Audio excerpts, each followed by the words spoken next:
Welcome to one of the darkest and most scandalous chapters in English royal history.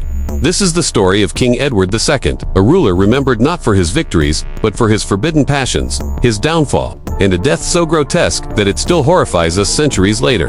Imagine this: a prince given a playmate by his father, but instead of mere friendship, he falls deeply in love. A love that would defy kings, nobles, and even his own queen. A love that would ultimately lead to betrayal, rebellion, and one of the most infamous executions in history. Tonight, we pull back the curtain on the secret life of Edward II, the king who gave away his queen's dowry to his male lover, and who, according to legend, was killed with a red-hot iron rod. A fate as shocking as his life. Prepare yourself, for this is the scandalous tale of Edward II of England.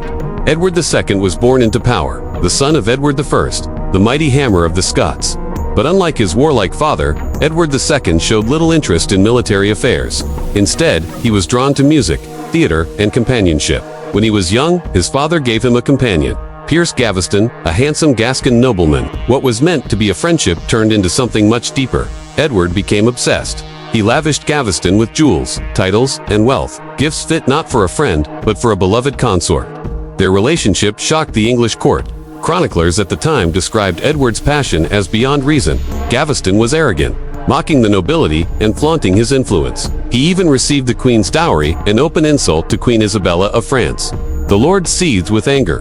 To them, Gaveston wasn't just a favorite, he was a parasite, draining the kingdom's wealth and corrupting the king. Edward's obsession would soon set England on fire. By 1308, the tension had reached a breaking point. The English barons could no longer tolerate Gaveston's arrogance and the king's reckless favoritism. They forced Edward to banish Gaveston, but the king's heart was not so easily swayed. Within months, Edward recalled his beloved companion, showering him again with titles and riches. To the nobles, this was the final insult. They saw Gaveston as a usurper, a man who mocked their traditions, seized their lands, and even dared to rival them in tournaments. His very existence threatened the stability of the realm. A rebellion erupted. The most powerful lords of England formed an alliance, vowing to rid the kingdom of Gaveston once and for all. Captured in 1312, Piers Gaveston was dragged to Warwick. There, without royal trial, he was executed, beheaded like a criminal. Edward was shattered. His grief was overwhelming, his fury unforgettable. But with Gaveston's blood staining the ground, England itself began to fracture. The king would not forgive, and the nobles had sown the seeds of endless conflict. After Gaveston's death, Edward II sank deeper into despair. But fate had prepared another cruel twist. In 1322, a new favorite emerged, Hugh Despenser, along with his ambitious father. Unlike Gaveston, the Despensers were not content with royal affection alone. They seized lands, wealth, and power, enriching themselves while humiliating the great lords of England. Even the Queen, Isabella of France, was not spared.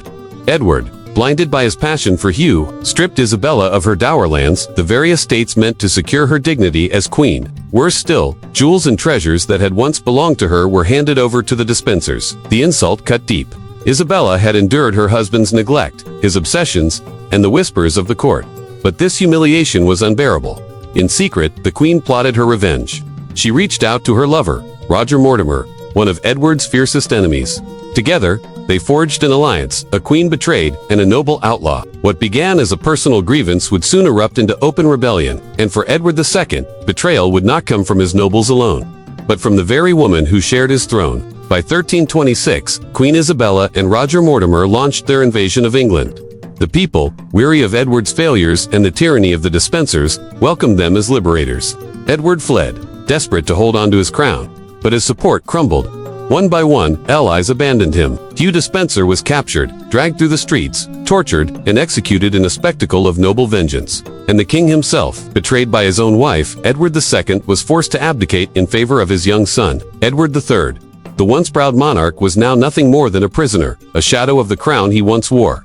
But Edward's enemies were not content with his fall. Legend whispers of a death as brutal as it was symbolic, that in 1327, within the dark walls of Berkeley Castle, the deposed king met his end with a red-hot iron rod thrust into his body. His screams, it is said, echoed through the stone halls, the ultimate humiliation for a man whose desires had defined his reign. Was it true, or was it a tale crafted by his enemies to forever tarnish his name? History remains uncertain. But one fact is undeniable. Edward II's story ended not in glory, but in fire, blood, and betrayal. And so ends the dark tale of Edward II, a king destroyed not only by his enemies, but by his own desires, his betrayals, and the shifting tides of power. His story is a reminder that the crown does not protect against scandal or against the fire of vengeance. If you found this story shocking and want to uncover more hidden histories, don't forget to like this video, subscribe to our channel, and ring the bell. Because in the shadows of history, there are always darker truths waiting to be revealed.